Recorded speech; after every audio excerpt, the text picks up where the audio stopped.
Yes breaking news చూస్తున్నాం. AP cabinet ముగిసింది. ఈ సమావేశంలో లిక్కర్ స్కామ్, జంగారెడ్డిగూడెం కల్తీ సారా మరణాలపై సుదీర్ఘంగా చర్చించారు.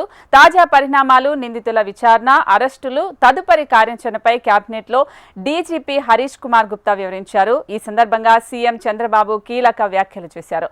లిక్కర్ స్కామ్ పై పారదర్శకంగా విచారణ జరుగుతోందని ఆయన తెలిపారు. తప్పు చేసిన వారు ఎవరైనా సరే వదిలేది లేదని తేల్చి చెప్పారు. ఎన్డీఏ ప్రభుత్వంలో చట్టబద్ధత పాలన ఉంటుందని తెలిపారు. ఎవరు తప్పు చేసినా శిక్ష తప్పదని హెచ్చరించారు. లిక్కర్ స్కామ్ పై మంత్రులు ఎవరూ కామెంట్ చేయవద్దని సీఎం చంద్రబాబు చెప్పుకొచ్చారు. విచారణ ఒక పద్ధతి ప్రకారం జరుగుతుందని తెలిపారు. సో దీనికి సంబంధించి మరింత సమాచారం మా ప్రతినిధి హరికృష్ణ అందిస్తారు. హరికృష్ణ, కేబినెట్ సమావేశం ముగిసింది కదా, సో మీరు చెప్పిన విధంగా 34 అంశాలపైన దీనికి సంబంధించి ఏమైనా అప్డేట్స్ వచ్చాయా, ఏం చెప్తారు? స్వప్నిక, ప్రధానంగా ఏపీలో లిక్కర్ స్కామ్ ప్రకంపనలు సృష్టిస్తోందని మాత్రం చెప్పుకోక తప్పదు. ఎందుకంటే ఢిల్లీ లిక్కర్ స్కామ్ చూసాం, సీఎం కేజ్రీవాల్ అరెస్ట్, అలాగే ఎమ్మెల్సీ కవిత కూడా అరెస్ట్ అయినటువంటి సంగతుల నేపథ్యంలో ఇటు ప్రజెంట్ ఏపీకి సంబంధించినటువంటి వైపు అందరూ కూడా దృష్టి సారిస్తున్నారు. ఏకంగా 3,600 కోట్ల రూపాయలు లిక్కర్ స్కామ్ జరిగినట్లుగా కూడా ఆరోపిస్తూ ప్రజెంట్ అయితే విచారణ జరుగుతోంది. దీంతో మొదటగా అందరూ కూడా రాజు కసిరెడ్డి ప్రధాన సూత్రధారుడిగా కూడా భావించారు.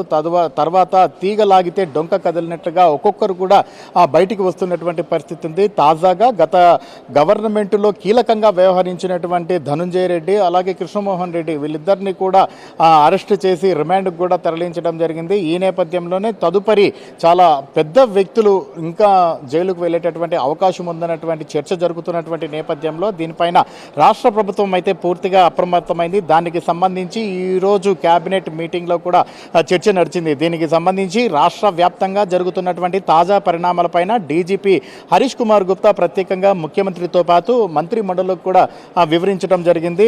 ప్రజెంట్ జరుగుతున్నటువంటి సిచ్యువేషన్, తదుపరి తీసుకునేటటువంటి చర్యలతో పాటు విచారణ జరుగుతున్న తీరును కూడా ముఖ్యమంత్రితో పాటు సహచర మంత్రులకు కూడా వివరించడం జరిగింది. అయితే ఎక్కడ కూడా మొత్తం విచారణ అంతా కూడా పూర్తిగా పారదర్శకంగా జరుగుతోంది, ఎటువంటి రాజకీయ ఒత్తిళ్లకు లేకుండా జరుగుతోంది.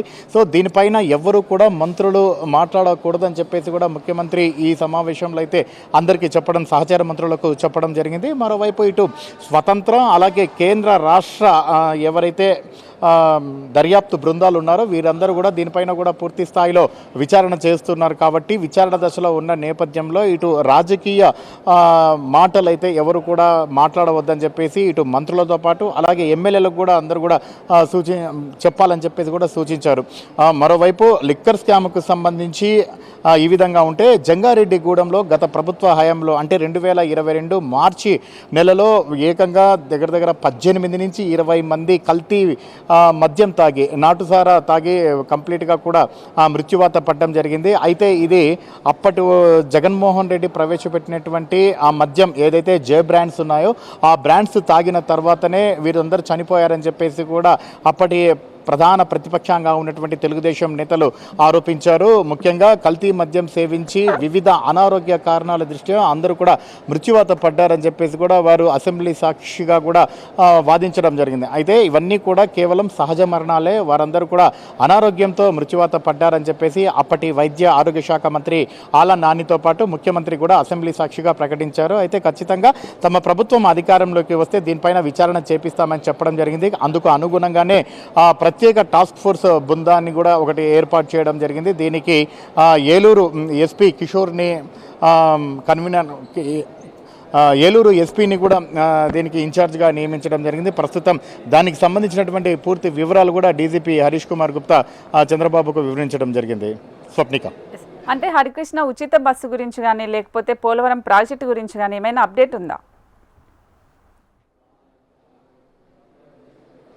స్వప్నిక, ప్రజెంట్ ఉచిత బస్సుకు సంబంధించి కర్నూలు వేదికగా చంద్రబాబు అయితే ఒకటే హామీ ఇచ్చారు. ఆగస్టు 15 నుంచి ఎన్నికలకు ముందు ఏదైతే తాము హామీ ఇచ్చామో దానికి అనుగుణంగా ఖచ్చితంగా నిర్ణయం తీసుకుంటామని ఇప్పటికే ఇటు కర్ణాటక అలాగే తెలంగాణ ఈ ప్రాంతాల్లో ఈ పథకం అమలవుతుంది. సో అక్కడ ఉన్నటువంటి దానిపైన సాధ్యాసాధ్యాలను కూడా తీసుకుంటున్నాం. దానికి అంతా కూడా కంప్లీట్గా అంటే మంత్రుల బృందంతో పాటు అధికారుల బృందం కూడా అక్కడికి వెళ్ళి అక్కడ ఉన్నటువంటి పరిస్థితులన్నింటినీ కూడా అధ్యయనం చేసింది. దానికి అనుగుణంగా ఇక్కడైతే నిర్ణయాలు తీసుకుంటామని చెప్పేసి కూడా చెప్పడం జరిగింది. అంటే ప్రధానంగా ఒకవేళ ఉచిత బస్సు అమలులోకి వస్తే ఆటోలు ఇప్పటికే ఆందోళన కూడా చేశారు. వీళ్ళందరూ కూడా ఇబ్బందులు పడేటటువంటి అవకాశం ఉంది కాబట్టి దానికి అనుగుణంగా నిర్ణయాలు తీసుకునేటటువంటి అవకాశం ఉందని చెప్పారు. సో ఈరోజు క్యాబినెట్లో అయితే దానికి సంబంధించినటువంటి చర్చ కూడా వచ్చింది. సో మరి కాసేపట్లో దానికి సంబంధించినటువంటి పూర్తి బ్రీఫ్ అయితే మనకు ఐఎన్పిఆర్ మినిస్టర్ పార్థసారథి మరి కాసేపట్లో ఏమేమి అంశాలకు సంబంధించి పూర్తిగా చర్చించారు అనే దానికి